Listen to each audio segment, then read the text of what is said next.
Hello everybody. आज की इस वीडियो में मैं डिस्कस करने जा रहा हूँ वेव फंक्शन से कुछ इंपॉर्टेंट प्रॉब्लम्स। और ये सभी प्रॉब्लम्स गेट 2023 से ली गई हैं, जो गेट का पेपर हुआ था पिछले इसी साल में। तो ये बताने का प्रयास है कि वेव फंक्शन एक लगातार हॉट टॉपिक बना रहता है। मैंने अपनी पहले भी वीडियो में डिस्कस किया है कि वेव फंक्शन पर क्वेश्चंस जो है वो पूछे जाते रहेंगे। तो तीनों ही प्रॉब्लम वेव फंक्शन में हैं। मैं देख रहा था पीछे का पेपर 2023 का, तो क्वांटम मैकेनिक्स की ज़्यादातर क्वेश्चंस जो वेव फंक्शन के अराउंड ही पूछे गए हैं।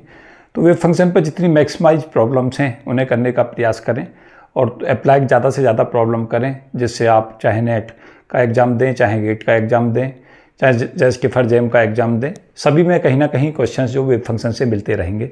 तो उसी प्रोस्पेक्ट्स को ध्यान में रखते हुए ये मैं कुछ क्वेश्चन डिस्कस कर रहा हूँ। बहुत ज़्यादा मुश्किल क्वेश्चन नहीं है, केवल और केवल अप्लाइड कंसेप्ट हमें इसमें अप्लाई करने हैं। तो पहला क्वेश्चन में वेव फंक्शन दे रखा है। वेव फंक्शन की value psi x y z, जो एक्स वाई जेड का फंक्शन है वो दे रखी है एन, जो एक कांस्टेंट है, जेड ई की power minus A X square plus Y square plus Z square, ये वेव फंक्शन दे रखा है। और एल स्क्वायर और एल जेड यहाँ एवोल्यूट किए हैं, वहाँ मैंने लिखे हैं एल स्क्वायर और एल जेड को यहाँ पे एवोल्यूट करना है। Spherical harmonic Y L M L दे रखा है, एल नीचे सफिक्स में यहाँ दिखा रखा है, एम एल ऊपर दिखा रखा है। वाई 0 0 मीन्स एल की वैल्यू अगर 0 है, एम एल 0 है, तो ये वैल्यू है √1/4 पाई। वाई 1 0 एल की वैल्यू अगर हमारी 1 है और एम एल की वैल्यू 0 है, तो वैल्यू है √3/4 पाई कॉस थीटा। और वाई 1 प्लस माइनस 1 की वैल्यू होती है minus plus √3/8 pi sine theta E की power plus minus I phi. तो मैं पहले एक क्वेश्चन सॉल्व कराऊंगा और फिर क्वेश्चंस इस पर फ्यूचर भी प्रोजेक्ट करूंगा, क्योंकि एक सीरीज में लगातार देता हूं जब भी क्वेश्चन डिस्कस करता हूं कि इस पर फ्यूचर क्वेश्चंस क्या क्या हो सकते हैं और उन्हें किस तरीक़ा से आपको डील करना है। तो पहले इसी वर्तमान क्वेश्चन को देखते हैं। पहले ये क्वेश्चंस नेट में पूछा गया था और कई बार नेट में पूछा जा चुका है, फिर एक गेट में पूछा गया है अब गेट 2023 में। तो इसे करने के लिए क्या करना है हमें कि जेड जो हमारे कोऑर्डिनेट होते हैं, स्फेरिकल कोऑर्डिनेट, उन्हें देखें। तो एक्स की वैल्यू होती है are sine theta cos phi, और वाई जो हमारा होता है वो होता है Y equal to are sine theta और साइन फाई, और जेड जो हमारा होता है वो होता है आर कॉस थीटा। तो केवल अगर हमें ये एक्सप्रेशंस याद हैं तो फिर ये क्वेश्चंस आसानी से इसे सॉल्व किया जा सकता है। ये हमें एक्स वाई जेड की वैल्यू पता है, इन्हें यहाँ पे पुट कर देंगे। तो साई जो फंक्शन है वो एक्स वाई जेड की जगह पे अब फंक्शन आ जाएगा आर थीटा फाई का, क्योंकि अब हम एक्स वाई जेड को आर थीटा फाई में पुट करेंगे। तो यहाँ पे एन रहेगा, ये तो कांस्टेंट है, और जेड की वैल्यू हो जाएगी हमारी आर कॉस थीटा, और ई की पावर माइनस ए कांस्टेंट है यहाँ पे, तो ए आर स्क्वायर बन जाएगा, क्योंकि यहाँ से x square plus Y square plus Z square करेंगे तो ये हमारा आर स्क्वायर बन जाएगा। तो यहाँ से हम देखें अगर स्पेरिकल हार्मोनिक में इस वेव फंक्शन को बनाना चाहते हैं तो ये तो आर का फंक्शन है, दोनों टर्म्स आर का फंक्शन है। यहाँ देखें स्पेरिकल हार्मोनिक में कॉस थीटा हमें मिल रहा है वेव फंक्शन में, तो कॉस थीटा में हम देख रहे हैं कि यहाँ जो वैल्यू है y1 0 आएगा। तो यहाँ पे आर वाली टर्मों को तो ऐसा सच रख दें, एन आर ई की power minus A R square, और यहाँ जो कॉस थीटा है उसकी जगह पे यहाँ पे ले आए और ये कांस्टेंट की जगह पे एक नया कांस्टेंट यूज कर दें ए, और √3/4 पाई को इस ए में ही चला जाएगा एन के साथ में, और ये कॉस थीटा की जगह पे y1 0 आ जाएगा। तो ये y1 0 की फॉर्म में इसे लिख सकते हैं हम, जहाँ l की वैल्यू तो यहाँ नीचे लिखी होगी और ml यहाँ लिखा होगा। तो l यहाँ पे हम देख रहे हैं क्वेश्चन में वेव फंक्शन में l की वैल्यू तो हमारी 1 हो गई और ml हमारा 0 हो गया। तो बस हमें यही दो चीज़ें इवैल्यूएट करनी थी, l बराबर 1 ml बराबर 0, क्योंकि हमें एल स्क्वायर का फॉर्मूला सबको याद ही रहता है कि एल स्क्वायर की जो वैल्यू होती है वो होती है L square equal to L L plus 1 h cut square, और यहाँ पे एल की वैल्यू को 1 रखें तो ये value simply 2 H cut square हो जाएगी। और जब एम एल को 0 रख देंगे तो एल जेड की वैल्यू होती है हमारी Z component of orbital angular momentum, उसकी एम एल एच कट होती है। एम एल को 0 रखेंगे तो एल जेड हमारा 0 हो जाएगा। तो इस तरीक़ा से इसे सॉल्व कर देना था, ज़्यादा मुश्किल क्वेश्चन नहीं था, लगातार पूछा जाता रहता है और इस पैटर्न के क्वेश्चंस आते हैं। ये भी याद रखें कि इसमें जो क्वेश्चंस है आगे फ्यूचर के मैं क्वेश्चंस भी बताए दे रहा हूँ। काफ़ी दिन से मेरा इंतजार चल रहा है कि उस टाइप का क्वेश्चन जरूर आएगा, क्योंकि अब ये हम कॉस थीटा पे देख रहे हैं तो यहाँ पे केवल पी एल कॉस थीटा में एल बराबर 1 रखेंगे, क्योंकि Legender polynomial P L cos theta की जो वैल्यू है वो हमारी जो होती है वो कॉस थीटा होती है, क्योंकि P1x जो होता है वो x के इक्वल होता है, तो वहाँ से हमारा सिंपली ये सॉल्व हो जाता है। और ये एक पैटर्न ये भी है।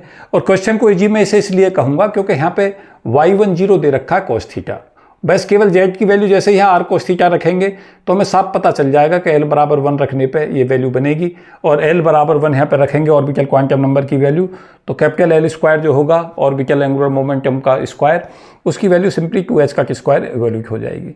लेकिन LZ कैलकुलेट करने के लिए यहाँ पे देखो हिंट भी दिया हुआ है, क्योंकि यहाँ y1 0 की वैल्यू cos थीटा दी है, तो ये ml हो जाएगा यहाँ 0, तो ml बराबर 0 करते ही LZ की वैल्यू 0 हो जाएगी। तो इजीली हम इस क्वेश्चन को सॉल्व कर सकते हैं। ये क्वेश्चंस आगे है जो मुझे उम्मीद है जो ये पूछा जा चुका है, इस पे भी क्वेश्चंस पूछ सकता है इसी में। इसमें यहाँ वेव फंक्शन में दे सकता है कि साई जो फंक्शन है वो r थीटा और फाई का है, जो यहाँ r का फंक्शन है। r जो फंक्शन है वो हमारा n और l का होता है, n l का मतलब है n प्रिंसिपल क्वांटम नंबर और ऑर्बिटल क्वांटम नंबर।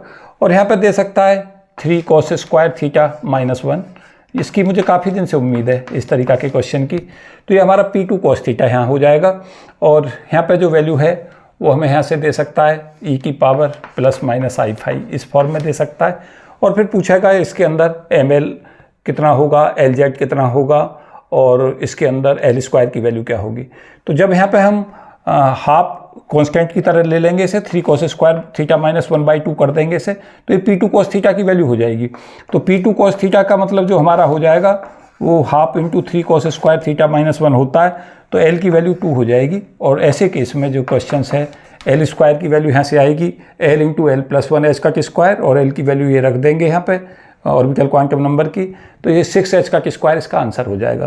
तो यहाँ पे ये जो वैल्यू है इसमें आगे बढ़ सकता है, अभी यहाँ पे केवल z तक गया है, इसी को देखो यहाँ ऐसे कर सकता है 3z स्क्वायर -r स्क्वायर।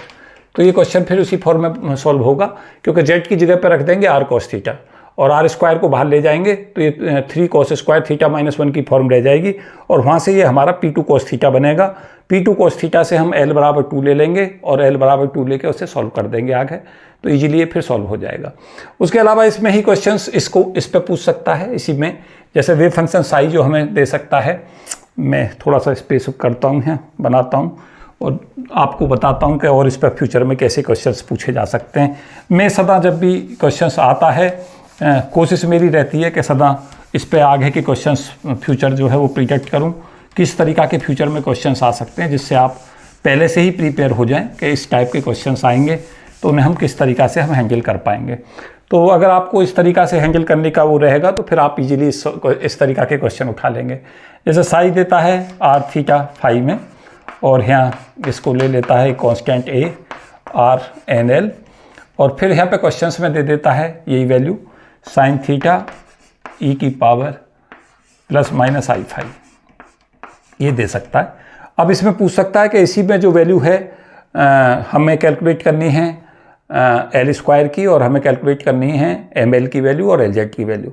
तो इसे जो हम यहाँ से कंपेरिजन करेंगे तो ये जो फंक्शंस है वो हमारा जो प्रोपोर्शनल में चला जाएगा y, और यहाँ से देखें ये 1 + -1, तो यहाँ जो ml की वैल्यू है ये हार्मोनिक स्फेरिकल हार्मोनिक में लिख लिया केवल, और केवल मैंने इसमें क्या किया, इस पूरी जो वैल्यू है ये तो सब कांस्टेंट में चला जाएगा। साइन थीटा प्लस e की पावर ± i5 को इससे कंपेरिजन कर दिया, तो y1 + -1 यहाँ से वैल्यू आ जाएगी, और यहाँ ये l की वैल्यू 1 हो जाएगी ऐसे केस में, और ml की वैल्यू जो है वो हमारी +-1 हो जाएगी, और LZ और L स्क्वायर फिर अपने हम इजीली कैलकुलेट कर पाएंगे। L स्क्वायर की value L into L + 1h का स्क्वायर लेंगे तो वो हमारी 2h का स्क्वायर बन जाएगी, और LZ की वैल्यू mlh कट होती है तो LZ की वैल्यू +-h कट हो जाएगी। तो इस तरीक़ा से भी इस पर क्वेश्चंस पूछे जा सकते हैं। तो इन्हीं पे स्फेरिकल हार्मोनिक का यूज़ करते हुए मैं क्वेश्चंस बताने की कोशिश कर रहा था कि इस पर और क्वेश्चंस किस तरीक़ा के आ सकते हैं। अगर फंक्शंस के अंदर हम देख रहे हैं cos थीटा भी नहीं है, साइन थीटा भी नहीं है, फाई भी नहीं है, केवल कांस्टेंट है और r का फंक्शन है, तो वो जो फंक्शन है वो a स्मॉल l बराबर 0 का होगा, s स्टेट का होगा, और उसमें L स्क्वायर की वैल्यू 0 हो जाएगी। तो आप क्वेश्चंस में कैसे आपको करना है कि एक क्वेश्चंस जो है L बराबर 0 का सॉल्व कर लें, एक L बराबर 1 पे क्रिएट कर लें, एक L बराबर 2 पे क्रिएट कर लें, L बराबर 3 तक क्रिएट कर लें, इन पे कर लें, और उसके साथ साथ ml की डिफरेंट वैल्यू के लिए फंक्शन ले लें 0 + -1 पे, 0 + -2 पे। तो इस पर क्वेश्चंस पहले से ही बना के चलें और देखेंगे आप कि आगे आने वाले जो क्वेश्चंस हैं वो इस पैटर्न पाएंगे और फिर आप उन्हें इजीली हैंडल कर पाएंगे। तो मुझे उम्मीद है कि जो क्वेश्चंस है उस क्वेश्चन को पकड़ के आप आगे के जो फ्यूचर पॉसिबल क्वेश्चंस हैं उन पर ध्यान देंगे तो आप इजीली जो है आगे के जो क्वेश्चन हैं उन्हें बहुत इजीली हैंडल कर पाएंगे। तो सदा पेपर में याद रखें कि जब भी क्वेश्चंस को सॉल्व करें, पीछे के पेपर्स का सॉल्यूशंस दें, तो सदा फ्यूचर पॉसिबल क्वेश्चंस जरूर सोचें कि इस पर क्या आ चुका है, क्या फ्यूचर में क्वेश्चंस आ सकते हैं। तो मुझे उम्मीद है कि ये क्वेश्चंस आपकी समझ आया होगा। पहले भी ये कई बार क्वेश्चंस आ चुका है। इजी क्वेश्चंस में इसे कहूँगा क्योंकि रिपीटेड क्वेश्चन है और आगे जब फ्यूचर में क्वेश्चंस आए तो आप देखेंगे कि जो मैं प्रोजेक्शन दे रहा हूँ इन पे डिपेंडेंस क्वेश्चंस वो आ सकते हैं। पहले क्वेश्चंस जो आए हैं वो सिंपल देख रहे हैं, फिर उसके बाद में ये cos थीटा की जगह 3 cos स्क्वायर थीटा -1 आएंगे, फिर P2 cos थीटा के बाद P3 cos थीटा तक एग्जामिनर जाएगा, P4 cos थीटा तक जाएगा। तो वहाँ पे P3 cos थीटा की वैल्यू P4 cos थीटा की भी आपको लर्न करनी पड़ेगी, लेकिन उसमें अभी समय लगेगा क्योंकि अभी क्वेश्चन यहाँ से आगे ही पहुँचेगा। तो पहले l बराबर 2 के लिए आएगा, लेकिन l बराबर 3 तक भी करके रखें। तो मुझे उम्मीद है कि ये जो लाइन ऑफ एक्शन है वो आप समझने का प्रयास करेंगे और इजीली जो क्वेश्चंस है उसे हैंडल कर पाएंगे। एक क्वेश्चन जो मैं बहुत पहले से प्रोजेक्ट करता रहा हूँ, अगर आप मेरी वीडियो लगातार देखते रहे हैं तो आपको पता चलेगा कि मैं बहुत पहले से कह रहा था कि जो क्वेश्चंस है वो बहुत जल्दी ही पूछे जाने वाले क्वेश्चनों में रहेगा जब वो वेव फंक्शन को चेंज कराएगा, और वेव फंक्शन को चेंज कराएगा पोजीशन स्पेस से मोमेंटम स्पेस में। तो यही क्वेश्चंस आया और मैं पेज नंबर भी बता रहा हूँ, पेज नंबर 74 पर देखेंगे क्वेश्चन। तो 74 पर introduction to quantum physics David J Griffith की ये प्रॉब्लम थी, जो सिंपल सीधा क्वेश्चंस आया है। तो आप देखेंगे जब भी आप डेविड जे ग्रिफिथ और जेटली को पढ़ेंगे तो वहाँ से देखेंगे कि पेपर जो सिंपल सीधे सीधे क्वेश्चंस वहाँ से पूछे जाते हैं। तो मैं सदा कहूँगा कि क्वांटम मैकेनिक्स में दोनों रेफरेंसों को पढ़ने का प्रयास करें तो आपको निश्चित तौर से लाभ मिलेगा। इस क्वेश्चन में क्या दे रखा था, साई एक्स दे रखा था m, कैपिटल M जो एक कॉन्स्टेंट है और x की वैल्यू -a से a के बीच डिफाइन है और साई एक्स 0 हो जाता है अदरवाइज। तो इस तरीका का वेव फंक्शन हो जाएगा। अगर हम इसे प्लॉटिंग में देखें, यहाँ से जो वैल्यू है वो m हो जाएगी, इधर भी -a से और ये +a तक, और ये इधर हमारा साई एक्स है और अदरवाइज 0 रहेगी। तो यहाँ 0 रहेगा साई और ये हमारा m हो गया, ये m हो गई वैल्यू। तो वेव फंक्शन ऐसे भी प्लॉट करके दे सकता हूँ, उसका मतलब सेम ही है। और इसका क्या पूछा है, के मोमेंटम, इस के को जो कहते हैं वो हम सब जानते हैं, वेव वेक्टर स्पेस कहते हैं, और एच कट से अगर इसे मल्टीप्लाई करते हैं तो हम जो है मोमेंटम स्पेस में पहुंच जाते हैं। तो साई के का जो फॉर्मूला होता है वो होता है हमारा 1/√2π और साई एक्स और e की पावर -i(kx) dx। तो ये फॉर्मूला याद कर लें कि जो साई के का फॉर्मूला है, साई के का मतलब अगर हम मोमेंटम स्पेस में जा रहे हैं, क्योंकि के को हम p/h कट लिख सकते हैं। तो ये जो वैल्यू है इसका फॉर्मूला हमारा होता है 1/√2π और इधर जो चलता है वो चलता है हमारा साई एक्स जो t बराबर 0 पर डिफाइन है और e की पावर -i(kx) और dx। ये फार्मूला है और इस फार्मूले को मैंने अपनी वीडियो में पहले भी डिस्कस किया है। इस फार्मूले पे क्वेश्चंस भी पहले ही बता रखे थे कि इस टाइप के क्वेश्चंस आ सकते हैं। तो जो लोग मुझे पीछे से फॉलो कर रहे होंगे उन्हें ये क्वेश्चंस जो है पहले से ही मिलेगा, क्योंकि मैंने सॉल्व भी करा रखा है। तो इसमें केवल आप क्या करें, साई एक्स 0 की जो वैल्यू है वो पहले नॉर्मलाइज कर लें। साई एक्स 0 को कैसे नॉर्मलाइज करेंगे कि पार्टिकल है -a से +a के बीच है, तो -a से +a के बीच mod साई स्क्वायर dx को 1 कर दें, क्योंकि नेट पाए जाने की प्रायिकता पार्टिकल -a से +a के बीच है, तो ओवरऑल जो प्रायिकता है इस रीजन्स के अंदर वो 1 होगी। तो जब है इसको लेकर चलेंगे तो यहाँ से mod m स्क्वायर बन जाएगा ये, और जो वैल्यू है यहाँ से जो वैल्यू है वो 2a आ जाएगी, क्योंकि dx का जब इंटीग्रेशन करेंगे तो x आएगा और अपर लिमिट ले लेंगे a और लोअर लिमिट ले लेंगे -a, तो a -a तो ये 2a हो जाएगा। तो mod m स्क्वायर 2a बराबर 1, तो m की वैल्यू यहाँ से सिंपली आ जाएगी। a जो है वो हमारा पॉजिटिव कांस्टेंट है, तो m की वैल्यू सिंपली, क्योंकि इमेजनरी का कोई कंसेप्ट है नहीं, तो m की वैल्यू सिंपली 1/√2a आ जाएगी। इस m की इस वैल्यू को जो हमारी वैल्यू है वो कैलकुलेट हो गई, वो यहाँ पे पुट कर देंगे। तो साई के हम कैसे कैलकुलेट करेंगे मैं यहाँ दिखा रहा हूँ। साई के कैलकुलेट कर लेंगे 1/√2π और वेव फंक्शन रख देंगे। वेव फंक्शन की वैल्यू है 1/√2a और यहाँ पे जो वैल्यू है वो -a से लेकर +a तक इसे इंटीग्रेट कर देंगे, e की पावर -i(kx) dx। तो इसे सॉल्व कर लेंगे, अपना इजीली ये क्वेश्चन सॉल्व हो जाएगा। तो ये वैल्यू हमारी आ जाएगी 1/2 रूट पाई ए, और ये इसको जब हम सॉल्व करेंगे तो ये आ जाएगा e की पावर माइनस आई के एक्स अपॉन माइनस आई के, इसका इंटीग्रेशन, और लिमिट ले लेंगे माइनस ए से लेके प्लस ए तक। तो इसे सॉल्व कर दें, और सॉल्व करने पे हम देखेंगे कि ये वैल्यू सॉल्व करने पे जो मिलेगी, क्योंकि e की पावर माइनस आई के आ जाएगा यहाँ से, और यहाँ से आ जाएगा e की पावर आई के, और माइनस साइन आएगा क्योंकि अपर लिमिट और लोअर लिमिट रखेंगे। चलो मैं पूरा ही किए देता हूँ सॉल्व इसे। तो ये वैल्यू हमारी सिंपली आ जाएगी 1/2 रूट पाई ए और 1 माइनस आई के, यहाँ से देखें वैल्यू रख दें, e की पावर माइनस आई के ए, x की वैल्यू को a रख दें, अब x की वैल्यू को माइनस ए रख दें, तो e की पावर आई के ए ये आ जाएगा। इस माइनस चिन्ह को जो है, एक माइनस यहाँ है एक माइनस यहाँ है, तो इस माइनस को यहाँ ले आएँ और यहाँ प्लस कर दें, तो ये 2 साइन के ए बन जाएगा सिंपल। तो 2 साइन के ए अपॉन के की फॉर्म बनेगी, 2 से 2 काट देंगे, तो यहाँ इस 2i को इधर नीचे ले जाएं, यहाँ ले आएँ 2i को, तो ये साइन के ए बन जाएगा। तो यहाँ से जो वैल्यू है ये हमारी सिंपली सॉल्व करके जो हमें मिल जाएगी वो मिल जाएगी 1 ये ए है ए, तो ये वैल्यू आ जाएगी 1/रूट पाई ए और साइन के ए अपॉन के। इस तरीका का ये वेव फंक्शन बन जाएगा 1/रूट पाई ए साइन के बाई के। और जब हम इसकी ट्रेसिंग करेंगे, मैं थोड़ा सा ट्रेसिंग बता रहा हूँ इस कर्व की, तो इस कर्व की जो ट्रेसिंग है वो सिंपल थी और सी इसका आंसर था। क्वेश्चंस मैं क्या महसूस कर रहा हूँ कि जो क्वेश्चंस आते हैं वो सीधे सीधे बुकों से आते हैं, थोड़ा सा क्वेश्चन को ट्विस्ट करने का प्रयास होता है, और कई बार क्वेश्चंस में हिंट भी मिलता है। अगर आप क्वेश्चन की भाषा को पढ़ें, अच्छे से समझें, तो ये बहुत पहले से प्रोजेक्टेड था मेरा जो ये क्वेश्चंस आया है, जिस पे मैं पहले ही बता चुका था कि पोजीशन से मोमेंटम स्पेस और मोमेंटम स्पेस से पोजीशन स्पेस में वेव फंक्शन को कैसे बदलते हैं, ये फ्यूचर में क्वेश्चंस आएगा। तो ये क्वेश्चंस आया है, मुझे उम्मीद है ज़्यादातर ने सही किया होगा।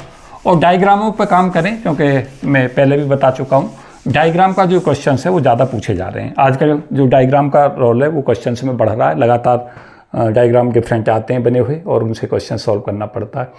तो यहाँ जो कर्व है वो इस तरीका का हमें मिल जाएगा, दिस वन, ये इस टाइप का ये कर्व हमें मिलेगा, दिस वन। और अगर आपको याद हो तो ये इंटेंसिटी प्रोफाइल कर्व था, ये इस टाइप से हमें कर्व मिलेगा। ये इस तरीका का कर्व जो हमारा आता है इंटेंसिटी का कर्व, वो आता है I बराबर I0 sine square alpha upon alpha square. इधर एल्फा लेते हैं और इधर I लेते हैं। तो उसी तरीका का ये कर्व है अगर हम देखें, क्योंकि अगर हम मॉड साई पी स्क्वायर को लेकर चलेंगे तो वहाँ हमें पता चलेगा, क्योंकि जो हमारा ये साई की आ रहा था वो आ रहा था 1/रूट पाई ए साइन के अपॉन के हमें ऑब्टेन हो रहा था।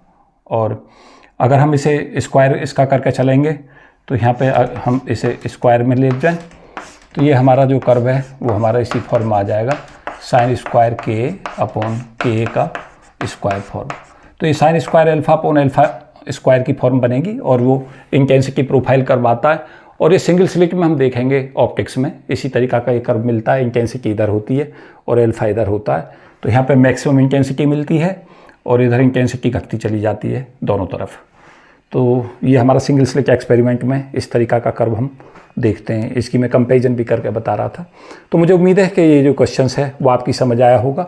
और मैं बता चुका हूँ reference introduction to quantum physics, David J Griffith से प्रॉब्लम थी, पेज नंबर 74 पे देख सकते हैं।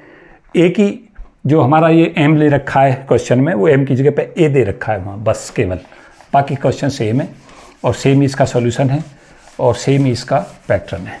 ये भी याद रखना कि जो के स्पेस है और जो मोमेंटम स्पेस है वो एक ही तरीका का होता है, केवल के की वैल्यू को हम पी अपॉन एच कट कर देते थे तो वहाँ एक कांस्टेंट आता है, बाकी कोई प्रभाव पड़ता नहीं है। क्वेश्चन नंबर 3 जो मैं इसमें डिस्कस कर रहा हूँ, 2 क्वेश्चन मैंने डिस्कस किए हैं, उस पर फ्यूचर क्वेश्चन भी डिस्कस किए हैं। मैं इसमें भी बता दूं आपको, पोजीशन स्पेस से मोमेंटम स्पेस पे क्वेश्चन आया है। अब आगे क्वेश्चंस के लिए आप तैयार रहें जब मोमेंटम स्पेस में वेव फंक्शन देगा और आपको पोजीशन स्पेस में जो है वेव फंक्शन कैलकुलेट कराएगा। तो 2 तरीका के क्वेश्चन इस पर जरूर करके चलना। जब साई एक्स दे तो साई पी हम कैसे कैलकुलेट करते हैं वेव फंक्शन मोमेंटम स्पेस में, और दूसरा क्वेश्चन ये भी करके चलना कि अगर हमें साई पी देता है तो हम साई एक्स को कैसे कैलकुलेट करते हैं। और मुश्किल से मुश्किल क्वेश्चन इस पर करके चलो, क्योंकि यहाँ से क्वेश्चन फिर से फ्यूचर में पूछा जाएगा। तो मुझे उम्मीद है कि ये आप लाइन ऑफ एक्शन समझने का प्रयास करेंगे। आपके क्वेश्चन वेव फंक्शन दिया था, मोमेंटम स्पेस में पूछा था वेव फंक्शन, और अब मोमेंटम स्पेस में देगा और पोजीशन स्पेस में वेव फंक्शन पूछेगा। दो तरीका से करें। और एक प्रोबेबिलिटी पे कुछ क्वेश्चन दे रखे हैं कि वेव फंक्शन को पहला मोमेंटम स्पेस में बदलता है और प्रोबेबिलिटी कैलकुलेट कराता है, तो उस टाइप के भी क्वेश्चन कर लें। यहाँ से क्वेश्चंस की लगातार उम्मीद रहती है। काफ़ी इंपॉर्टेंट मैं इस टॉपिक को कहूँगा, क्योंकि यहाँ से मैंने बहुत पहले आपको वीडियो में डिस्कस करके बता दिया था कि यहाँ से क्वेश्चंस आएंगे। किन्हीं कारणों से मैं बीच में व्यस्त रहा और आपके लिए वीडियो नहीं दे पाया, तो इस वजह से थोड़ा सा बीच में ब्रेक था, तो आपसे डिस्कशन नहीं हो पाया क्वेश्चनों का। लेकिन जो क्वेश्चंस हैं वो पीछे के, अगर आप मेरे वीडियो देखते रहे हैं क्वांटम फिजिक्स के, तो मैक्सिमम क्वेश्चंस जो है उसी पैटर्न पे, उसी लाइन ऑफ एक्शन पे मैं देख रहा हूँ, और काफ़ी संतुष्टि मिलती है। जब आप क्वेश्चन को प्रोजेक्ट कर देते हैं और उस हिसाब से क्वेश्चन आता है तो निश्चित तौर से काफ़ी खुशी मिलती है टीचर को भी, और स्टूडेंट को भी अच्छा लगता है कि हमारी फ्यूचर पॉसिबल क्वेश्चंस हैं वो उसी लाइन ऑफ एक्शन पर आ रहे हैं। यहाँ इनफाइनाइट पोटेंशियल वॉल का ये क्वेश्चन आया। एक्स की जो वैल्यू थी वो 0 और एल के बीच में थी, 0 भी इंक्लूड है, एल भी इंक्लूड है। वाई की वैल्यू 0 और एल के बीच थी। 2 dimensional infinite square well potential था, और क्वेश्चन में कहा गया कि साई बराबर 0 हो जाता है एट वाई बराबर L/2 पे, और अपार्ट फ्रॉम बाउंड्री पे तो रहता ही है, साई 0 रहता है। तो पूछ रहा है E is the energy of this state, इसकी एनर्जी कितनी है, वो है हमारी ई। तो एनर्जी पूछिए ग्राउंड स्टेट की। तो क्या करें, पहले ग्राउंड स्टेट की एनर्जी निकाल लें और इस जो स्टेट दे रखी है उसमें निकाल लें। तो वेव फंक्शन देखें, साई एक्स वाई जो हमारा होगा, पहले हम साई एक्स और साई वाई ले लेंगे, क्योंकि वेव फंक्शन जो होता है डायमेंशन में वो मल्टीप्लिसिटी प्रॉपर्टी को ओबे करता है। एक्स दिशा में वेव फंक्शन ले लें, वाई में ले लें। अगर जेड तक जाता है तो साई एक्स वाई जेड को psi x psi y psi z ले लेंगे, क्योंकि वो मैं ऑलरेडी बहुत बार डिस्कस कर चुका हूँ। तो साई एक्स की जो वैल्यू है वो हमारी आ जाएगी √2/L sine NX pi X upon LX। Normalise wave function ले लें एक्स दिशा में, और वाई दिशा में भी नॉर्मलाइज वेव फंक्शन ले लें √2/Ly साइन NY पाई वाई अपॉन Ly। तो ये मैंने नॉर्मलाइज वेव फंक्शन ले लिया, पूरा का पूरा साई एक्स ले लिया, √2/L sine NX pi X upon LX, और √2/Ly साइन NY पाई वाई अपॉन Ly। अगर आप इसमें देखेंगे तो x को और y को 0 करेंगे तो वेव फंक्शन 0 हो जाएगा, और जब x की वैल्यू को और y की वैल्यू को l के बराबर कर देंगे तब भी ये वेव फंक्शन 0 हो जाएगा। अब इसमें क्वेश्चंस में क्या है कि ग्राउंड स्टेट देखें कैसे हम निकालते हैं। तो पहले एनर्जी लें, एनर्जी को हम कैसे कैलकुलेट करते हैं। E बराबर फॉर्मूला होता है pi square H cut square upon 2ml square और NX square plus NY square, ये एनर्जी का फॉर्मूला होता है। इसमें जो एनर्जी है ये हमारी NX और NY क्वांटम नंबर में है। L यहाँ पे लेंथ है, M मास ऑफ पार्टिकल है, H का जो h/2 पाई है। तो ग्राउंड स्टेट के लिए हम सब जानते हैं, क्योंकि एनर्जी NX बराबर 1 और NY बराबर 1, ये हमारी ग्राउंड स्टेट एनर्जी हो जाएगी EGS। तो ग्राउंड स्टेट एनर्जी के लिए हम सिंपल क्या करें, NX को भी 1 ले लें और NY को भी 1 ले लें और इसमें पुट कर दें। तो ग्राउंड स्टेट एनर्जी हमारी सिंपली कैलकुलेट हो जाएगी pi square H cut square upon 2ml square और इंटू 2, क्योंकि यहाँ से भी 1 आ जाएगा और यहाँ से भी 1 आ जाएगा। अब क्वेश्चन को पढ़ें, यहाँ तक का काम हमारा हो गया। ग्राउंड स्टेट एनर्जी हमने कैलकुलेट कर ली, ये ग्राउंड स्टेट एनर्जी थी EGS। अब क्वेश्चन में कहता है कि साई 0 हो जाता है y बराबर L/2 पे। तो यहाँ पे क्या करें, इस वाले पे, इसमें क्योंकि LX और Ly हमारा सेम ही है, स्क्वायर वेल पोटेंशियल की प्रॉब्लम है, तो LX को, ये तो क्योंकि सब पे लागू हो जाएगा, रेक्टेंगुलर पे भी लागू रहेगा ये, लेकिन स्क्वायर के लिए LX और Ly की वैल्यू को L ले लेंगे। तो L जब हम लेंगे यहाँ पे √2/L और यहाँ पे भी L ले लेंगे, यहाँ पे भी L ले लेंगे, क्योंकि स्क्वायर है तो LX और Ly और L जो है वो सेम होंगे। अब यहाँ देखें इस क्वेश्चन में कि क्या कह रहा है कि y बराबर L/2 पे जो है हमारा पार्टिकल का जो वेव फंक्शन है वो 0 हो जाता है। तो यहाँ से जब वैल्यू पुट करेंगे तो psi XY equal to √2/L sine nx pi x upon L और √2/L sine ny pi y upon L, और y की जगह पे क्या रख दें, L/2 रख दें, ये 2 हो जाएगा। अब ध्यान दें, सबसे महत्वपूर्ण चीज़ यहीं आ गई है, क्योंकि y बराबर L/2 पे साई 0 कहता है। तो ये साई 0 कैसे हो सकता है? दो तरीका से इसे 0 हो सकता है, या तो ये वैल्यू 0 दे या ये वैल्यू दे। अब हम इससे देखते हैं कि ये किस पे वैल्यू पे 0 देगा। तो यहाँ से देखें, ये वैल्यू हमारी जो आ रही है वो आ रही है sine ny pi upon 2 equal to 0, क्योंकि क्वेश्चन में दे रखा है कि वेव फंक्शन 0 हो जाता है। देखो यहाँ लिखा हुआ है साई 0 एट y बराबर L/2। तो y बराबर L/2 पे यहाँ पे साई को 0 कर दें, तो साई को 0 करते ये वैल्यू 0 हो जाएगी। इसे 0 करने का मतलब होगा ny की जो वैल्यू है वो हमारी 2 हो जाएगी। देखिए कैसे मैं कह रहा हूँ कि ny की वैल्यू को जब हम 2 ले लेंगे तो 2 से 2 कट जाएगा, साइन पाई आ जाएगा, साइन पाई 0 होता है, तो कंडीशंस हमारी ओबे हो जाएगी। तो ny की वैल्यू 1 हो गई, और क्योंकि मिनिमम एनर्जी की बात कर रहा तो nx की वैल्यू को हम जो है 1 रखें। तो यहाँ पे जो एनर्जी है इस स्टेट में जो कैलकुलेट होगी तो वो एनर्जी कैलकुलेट हो जाएगी E, और E की जो वैल्यू हो जाएगी वो कितनी होगी, इस फॉर्मूले में चले जाएं, pi square h cut square upon 2ml²। यहाँ से पुट कर दें, nx की वैल्यू 1 रख दें, तो यहाँ 1 प्लस और ny² हो जाएगा हमारा, ny2 निकल चुका है तो ये 4 हो जाएगा, तो ये 4 हो गया। तो ये वैल्यू हमारी आ जाएगी यहाँ से 2/5 E, इसको इधर ले आया हूँ मैं, 2 को इधर और 5 को भी इधर ले गया हूँ, बराबर हो जाएगा pi square h cut square upon ml²। और pi square h cut square upon ml² energy किसकी थी, यहाँ से 2 से 2 काट लें, ये थी ground state energy, pi square h cut square upon ml²। तो यहाँ पे ये हमारी जो वैल्यू है वो हो जाएगी EGS। तो ग्राउंड स्टेट एनर्जी पूछी है के टर्म्स में, तो EGS की वैल्यू यहाँ पे हमें मार्क जो करना था, तो EGS की जो वैल्यू मार्क करनी है वो मार्क करके आनी है 2/5E। तो इस तरीक़ा से इसे सॉल्व करना था। तो थोड़ा प्यारा क्वेश्चन है, कहूँगा मैं, थोड़ा सा IQ हमें इसे में अप्लाई करना है। आगे के जो फ्यूचर पॉसिबल क्वेश्चन इस पर हो सकते हैं वो ये है कि ये तो पूछ ही लिया गया है। अब वो ऐसा भी हो सकता है कि वो क्वेश्चन में कहने लगे कि x की वैल्यू L/2 पे, y की वैल्यू L/3 और z की वैल्यू L/4 पे एनर्जी कैलकुलेट कीजिए। साई 0 हो जाता है इन पॉइंटों के ऊपर, x बराबर L/2 पे, y की वैल्यू L/3 पे और z की वैल्यू L/4 पे।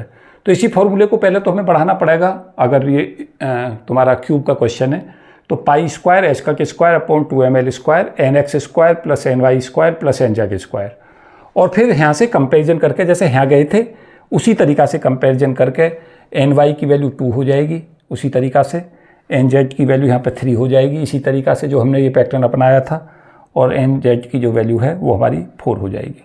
उन वैल्यूओं को यहाँ पुट कर देंगे और एनर्जी कैलकुलेट कर लेंगे। तो ये ऐसा भी हो सकता है कि 3D तक आगे क्वेश्चन पूछ लिया जाए, क्योंकि ये 2D पे क्वेश्चन था जहाँ पे साई को 0 किया गया था y बराबर L/2 पे।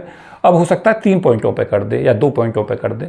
तो अगर इस तरीक़ा से करता है तो आप क्वेश्चन को उसी तरीक़ा से कर लें, क्योंकि इसी में क्वेश्चन को बढ़ा सकता था। वो कह सकता था कि साई की वैल्यू 0 हो जाती है एट x बराबर L/2 और y बराबर L/2 पे, उसमें एनर्जी निकालिए।